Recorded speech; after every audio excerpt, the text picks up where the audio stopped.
Hi everyone, Ashley here, and in this video I plan to share with you how I got my period back after losing it for over 5 years. I got it back this week and I am so excited, but it has been a really long and hard journey to get to where I am. If you're interested in learning about how I lost my period, definitely check out part 1 of this video series. But to catch you up quickly, I have struggled with overeating, undereating, overexercising, orthorexia, poor body image, anxiety, all sorts of things. So fast forward to this year. At the beginning of the year, I was working with a naturopath, trying to heal my digestion and get my period back. But I also got new health insurance, so I went to a gynecologist, got all the tests, and discovered that the only thing that was preventing me from getting my period, according to the doctor, was something that's called hypothalamic amenorrhea.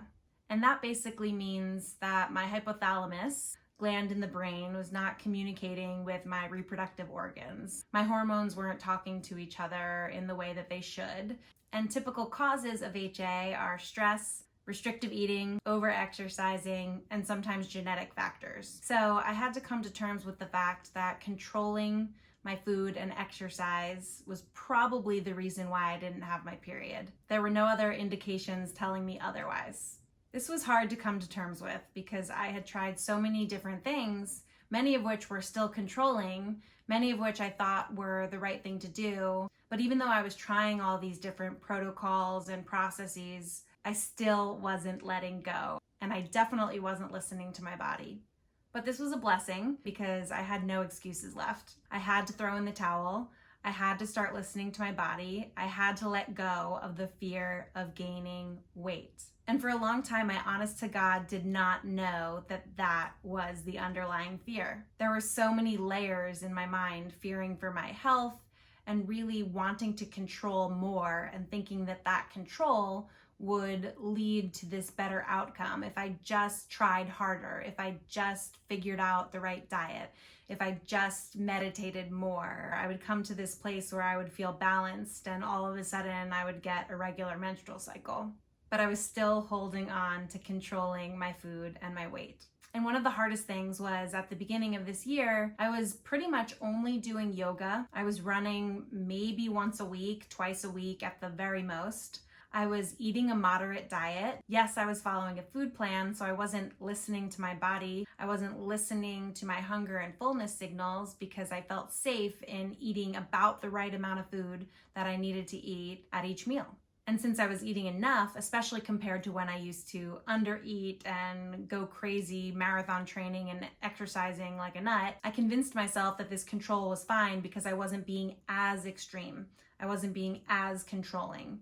I wasn't as underweight. But there was another voice inside of me urging me to let go of this plan, to let go of this control. And the honest truth is that I was still ignoring my body's signals. Sometimes I would eat when I wasn't hungry because it was the time to eat, and sometimes I wouldn't eat when I was still hungry.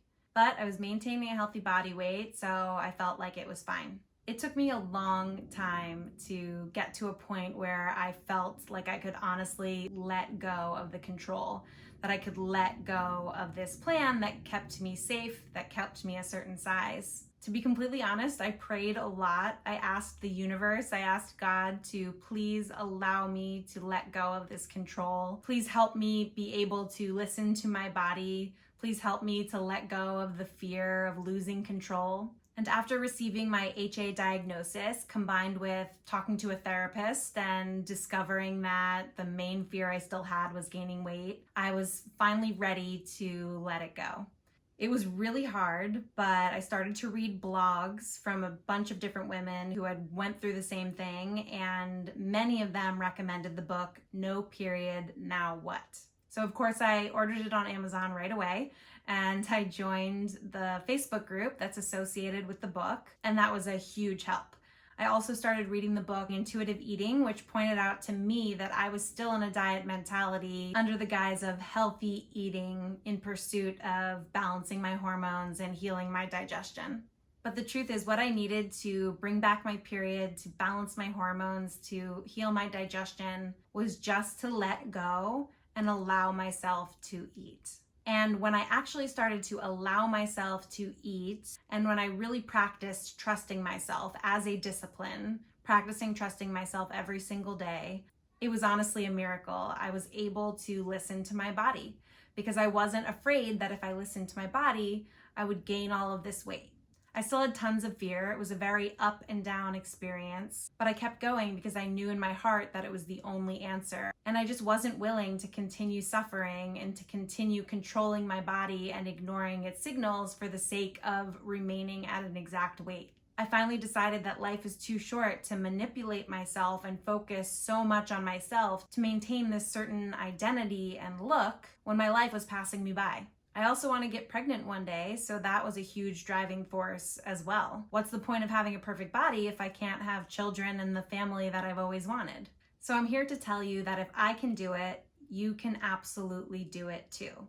And everyone is different, but in my experience, letting go and learning to listen to my body without the fear of gaining weight in the process was the primary reason why I got my period back in 10 weeks of going all in.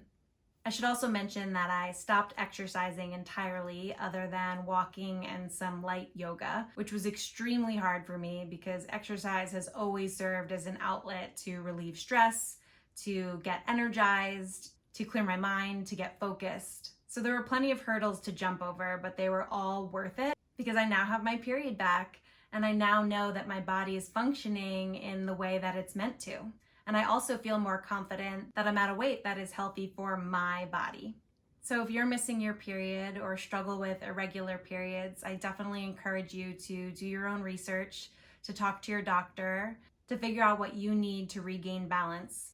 But if you're anything like me, I definitely encourage you to look at your fears around gaining weight, to look at your fears around letting go of control. It's not easy to let go, especially when your intentions are good and you believe that you've been doing the right thing for so many years. After 10 weeks of letting go of restrictive eating and allowing my body to relax, stopping most exercise, I got my period back. And it really feels amazing to know that I'm in touch with my body, that it's functioning properly. And it's also a huge relief to know that I am at the size that I am meant to be right now.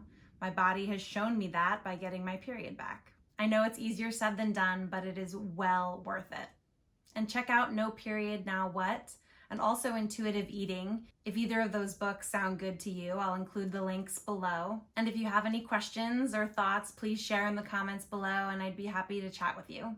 Thanks for tuning in and I hope to see you again soon. Love you all.